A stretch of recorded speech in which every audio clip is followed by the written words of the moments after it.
Remember when everyone would ask you when you were little, what do you want to be when you grow up? And now we're grown up and don't know what we're doing with our lives? Hi, my name is Madeline and I am a college and career life coach. I help high school students, college students, and other young adults navigate the confusion that is life after graduation. Whether it's choosing your first career path or changing to a new career path, I am here to help you figure out what it is that you are doing with your life. So, welcome, get comfortable, and let's hang out together.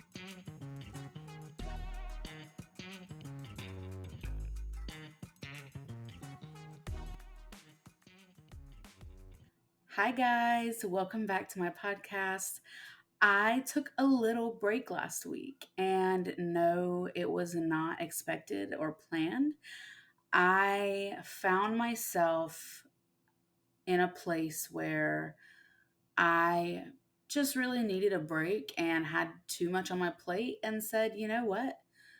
I am going to do what is in my power to make it easier on myself. So I said, life will go on if I don't post a podcast this week. So that's really the gist of it. That's what happened. And I wanted to get on the podcast today and say a little bit about work life balance and truly how important it is to be able to master that concept. So, this episode may be a little bit shorter. I normally kind of have bullet points that I want to hit, but I have nothing today. I'm just talking. So, forgive me if it is all over the place. I will try my best to stay on task and on topic.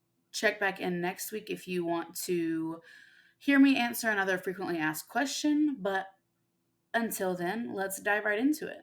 So, for me, work life balance was something that I really did not have when I started off in my career. Yet, to me, it's the most important thing that I could have in my career. So, remember, I was working as an x-ray tech. I had just graduated.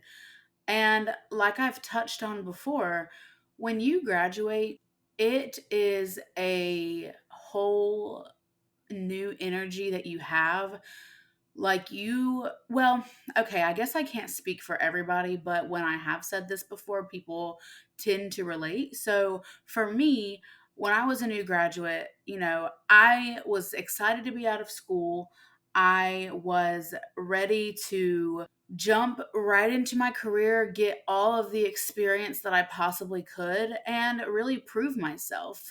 Because for x ray specifically, kind of like nursing school, while you're in school, you always have somebody with you that is looking over your shoulder, double checking your work, making sure that you're doing the right things. And so when you graduate, you're automatically a tech and you're working on the floor like everybody else, but it doesn't feel like it. And like the imposter syndrome creeps in, which we can make a whole other episode about that.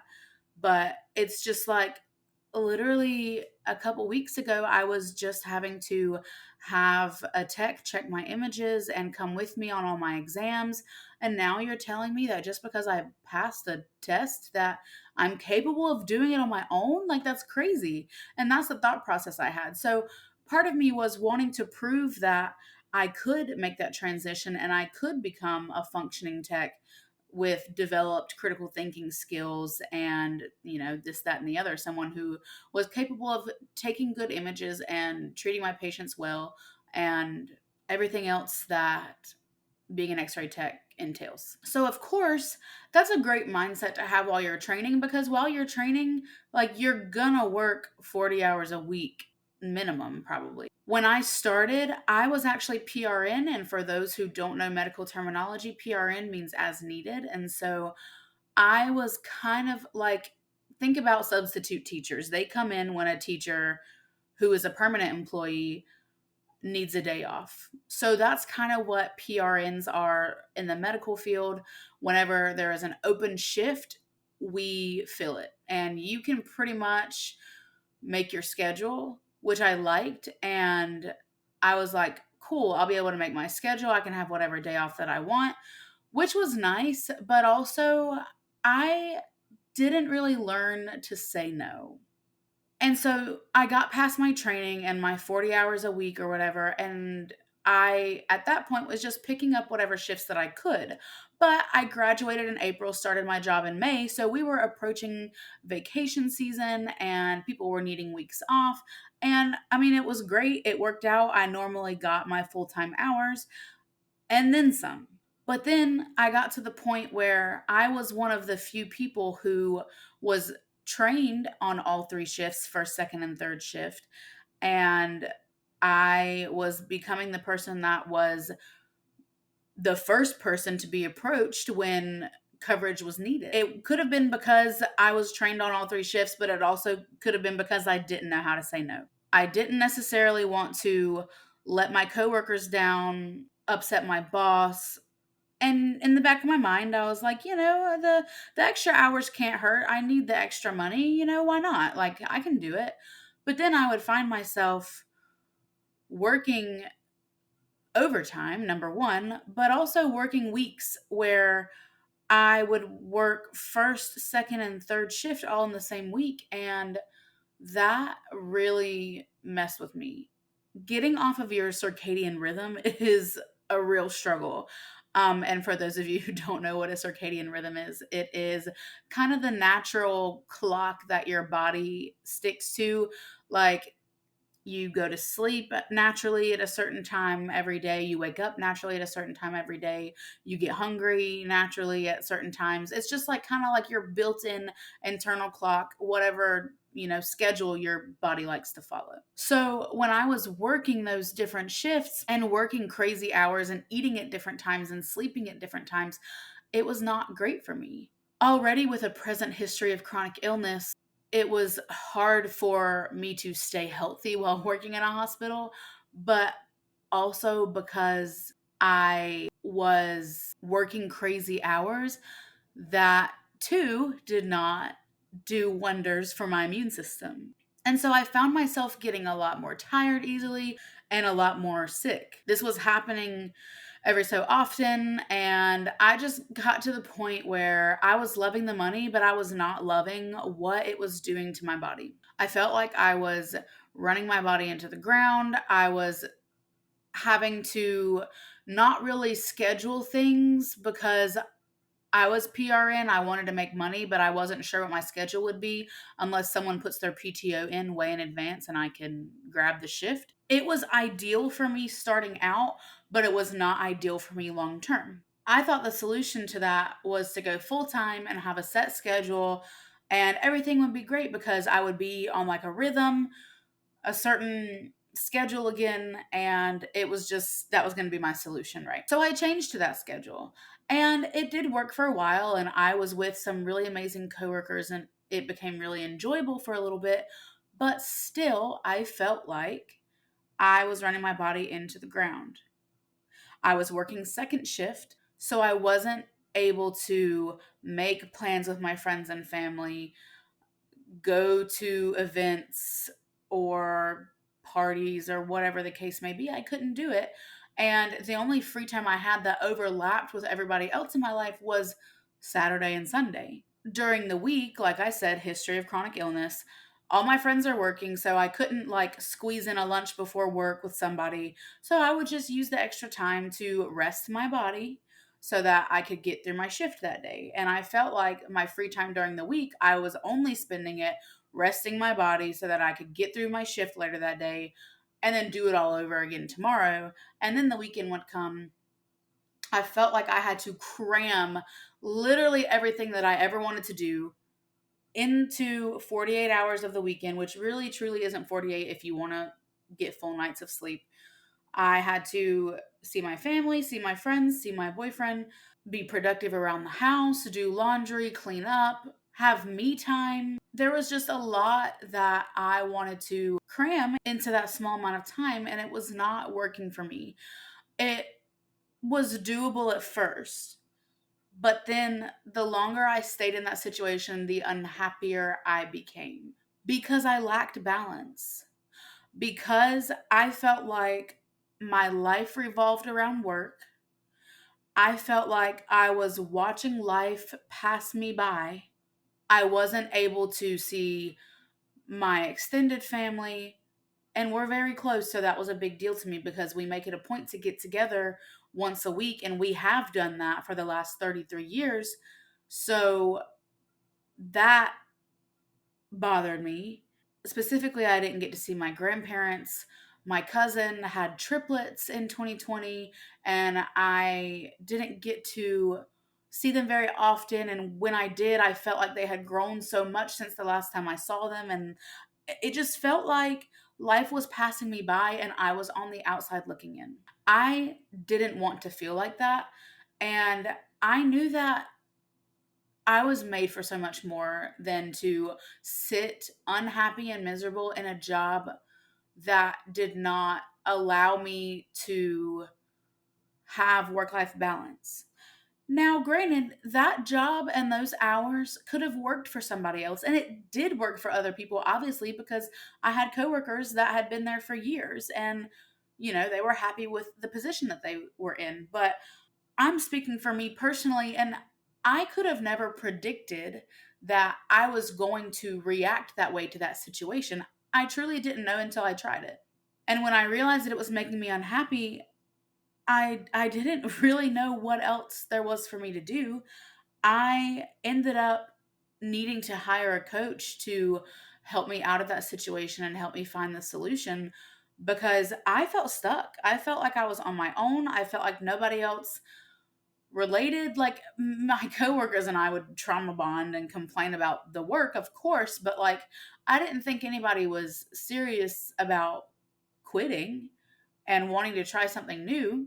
But my coworkers did end up quitting, but they stayed within the medical field. Like I was ready to quit and actually try something different. So my next move was going to be with work life balance in mind because I saw how much it affected me in this current job and how much I literally could not live without it. You may be somebody who doesn't have close family, close friends that are living in the same city as you that you're able to just go and spend time with one afternoon or one evening. Like you may not have that. And so some people might would rather spend their extra free time working, and I get that. That's great and that's what you want. That's what makes you happy, and you should follow whatever makes you happy. For me, that was not it.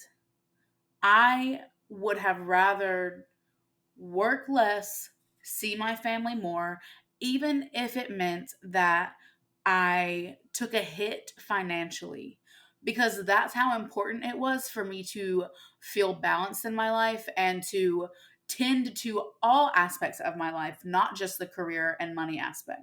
I came to the realization that money was not everything to me like I thought it was literally months before. And so that's why I do what I do now, because not only did I choose the wrong career path multiple times, but then I got into a career path, graduated into it, started working, and I realized, hey, had I taken the time to actually sit back and reflect and think about what it is that I wanted out of life, I probably would not have chosen this for myself. Like, why did I choose this for myself? So that's when I decided that I wanted to become that person for future students, for current students that are getting ready to graduate, for students that are about to become high schoolers and need that guidance, for students who are graduating and going to college and they're about to embark on the same crazy path that I did when I graduated, because I knew what I wanted to do when I graduated. Did I end up doing it? Absolutely not. I dropped out. I regrouped and found a new college and then graduated, worked, hated it. Now I'm here. That is my why. That is my passion for why I am doing this. And I say all this to say work life balance is important. whether you need a little of it or a lot of it. I'm obviously someone who needs a lot of it. Work life balance is important. Reflection before selection is important. There are a certain amount of things that you need to become clear on before you choose your career path.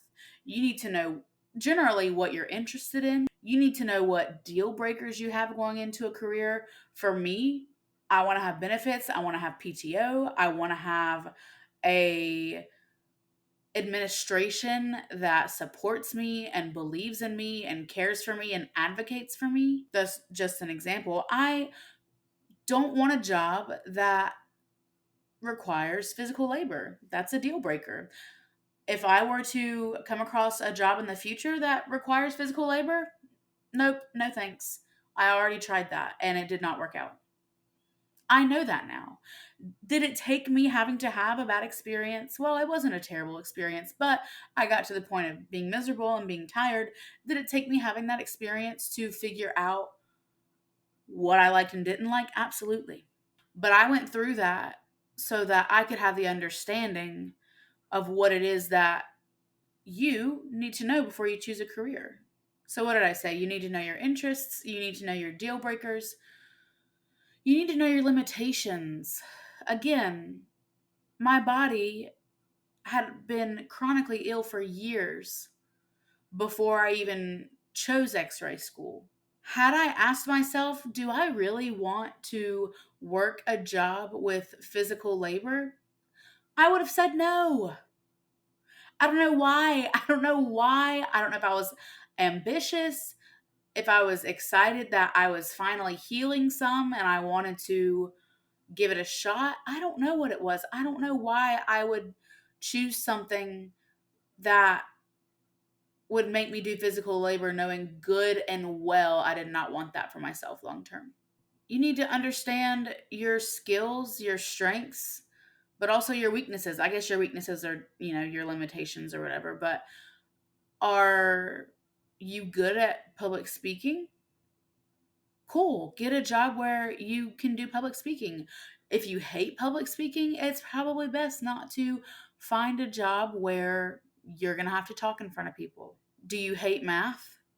Don't become an accountant.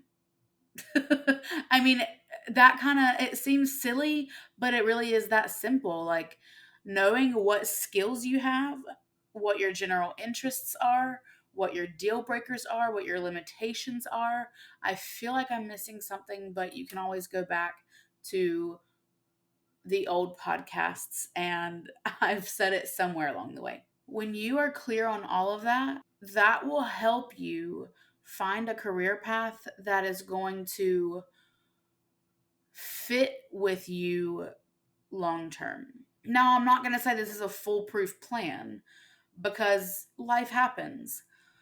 But when you take these steps, it is going to get you closer to the thing that is right for you. So, an example, like for work life balance, a career deal breaker for me is that I need a job that's going to allow me to tend to other aspects of my life and to be able to feel balanced. That's not what my last job did. That's what I'm getting in my current job. And that's a big portion of why I chose to become a small business owner and an entrepreneur because I could make my own schedule. I could work as much or as little as I wanted to. And I was in full control of my money. And I like that a lot better. That's pretty much all I have for you today. I hope this was helpful.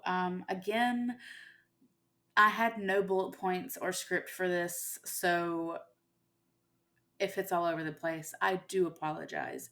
But come back next week so that we can go back to the FAQ series. If you're interested in coaching with me, if you're trying to figure out what career path you want to pursue, what type of job you want to pursue, what subject you want to study, if you want to go to college, if you don't want to go to college, I help you with all of that.